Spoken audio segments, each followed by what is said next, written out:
The tear that finally escaped Elena's eye was not a product of sadness, but of pure, crushing humiliation.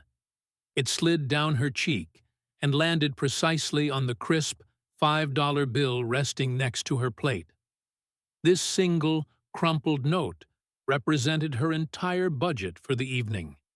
A meager offering meant to cover a modest coffee or maybe half an appetizer. Certainly not a dinner date at the Obsidian, the very restaurant where she spent her mornings on her hands, and knees scrubbing marble floors, a place where the air itself smelled of unearned wealth and delicate truffle oil. She had booked this table under a false name, feeling a dizzying, defiant thrill that lasted only until the arrival of the man she was supposed to meet, a man whose judgment was now a physical, suffocating weight pressing down on her slender shoulders. Elena was a woman etched by labor, a single mother whose dreams had long ago been filed away beneath the weight of unpaid utility bills and school forms.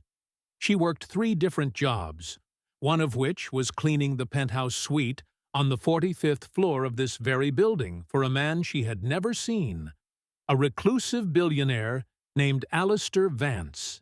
Her exhaustion was permanent, a low hum beneath her skin, but tonight she had worn her only good dress, a threadbare velvet that she'd found on sale, hoping against hope that one honest human connection might ease the crushing isolation of her life.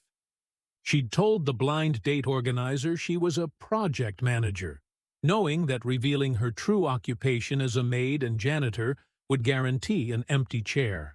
Alistair Vance, a man whose net worth could fund a small country, was indeed in the private booth adjacent to Elena's, separated by a thin, sculpted partition. He was not dining, he was brooding. Jaded by a life where every interaction was tainted by greed or flattery, Alistair found his only genuine connection was to the cynical silence of his own apartment and the ceaseless, lonely activity of the city far below. He had chosen the remote booth to observe human behavior without participating in it. A passive, wealthy ghost. But the partition was flawed, allowing him to hear the escalating, dreadful conversation next door with crystalline clarity. The date, a man named Jeremy, spoke with a patronizing drawl that made Alistair, despite his vast fortune, recoil. Jeremy had ignored the cheap wine list Elena had carefully selected, demanding the most expensive Cabernet, and ordering a ribeye that cost more than Elena's entire week's grocery budget. He wasn't trying to impress her. He was deliberately creating a debt she could not pay, establishing an immediate, cruel hierarchy. Then came the awful, inevitable question. "So, I assume you're picking up the tab for this, seeing as you insisted on this spot, project manager?" The sarcasm on his final words was palpable, a sneer Alistair could feel across the air. Elena's entire posture, the way her spine momentarily collapsed, the tremble in her hand as she reached into her worn purse, spoke volumes. She pulled out the $5 bill, the last piece of liquidity she possessed until Friday's paycheck, and placed it on the table like a plea. Her voice was barely a whisper, a sound raw with shame as she admitted she must have misread the price list and offered to pay for his appetizer and water. Jeremy's laughter was loud, dismissive, and utterly brutal. He called her a liar, a waste of his time, and stood up, knocking his heavy linen napkin onto the floor she would have to clean hours later. He didn't just walk away. He made a spectacle of leaving, loudly informing the nearest waiter that his cheap little date couldn't even afford the breadbasket, ensuring the entire dining room, including the management, heard his parting shot. Alistair Vance had witnessed thousands of transactions in his life. Deals worth billions, betrayals worth millions. But the sight of that single, soaked $5 bill next to the devastated woman at the small table broke through his fortified wall of cynicism. He didn't see a maid. He saw raw, unassailable dignity, fighting for survival against petty cruelty. He saw a soul who had dared to dream for 2 hours and was now being punished for her ambition. He raised a hand, not to a waiter, but to his personal executive assistant, who was waiting discreetly by the entrance, and murmured 3 concise, life-altering commands into his phone. Elena sat for what felt like an eternity, unable to move, too ashamed to look up at the familiar staff, who were now whispering. When the elegant maitre d' approached her table, Elena's heart seized. Certain she was about to be escorted out, perhaps even banned from the restaurant's employment entirely. Instead, the man placed a heavy, sealed envelope beside the damp $5 bill. He leaned down, his voice low and reverent, and said, "Madam, the gentleman in the private booth has settled the bill and requested that you read this immediately. And please, enjoy the dessert menu. On the house."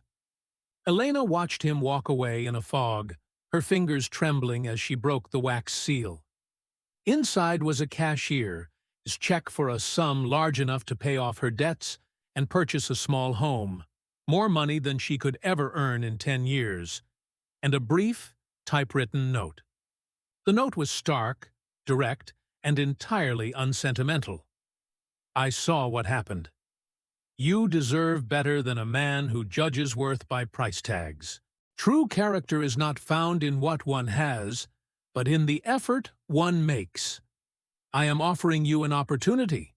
Effective tomorrow, you are promoted from janitorial services to my executive household manager. Your salary starts immediately. Use the enclosed funds to secure a future for your family and yourself. Your first day report time is 9:20 a.m. Show the front desk this note. I trust you know how to be discreet. A.V. The tears that came then were hot, silent, and entirely different from the tear of humiliation. They were tears of shock, of relief, and of a dizzying, terrifying chance at a future she had never allowed herself to envision. That crumbled $5 bill, the symbol of her deepest poverty, was now a bookmark in the first chapter of her new life. A life Alistair Vance had restored, not out of charity, but out of a sudden, profound respect for a woman whose struggle and character had inadvertently saved him from his own wealth-induced apathy. He realized that true value was never on a menu. It was in the resilience of a spirit refusing to break. This story is a powerful reminder that the greatest kindness often happens when no one is looking, changing lives with a single respectful gesture.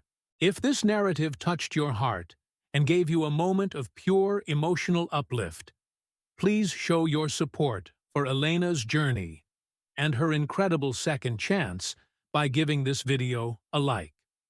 Before you go, if you've ever felt judged unfairly or received a random act of kindness that changed your day, please comment below with the word "worth" and tell us your story.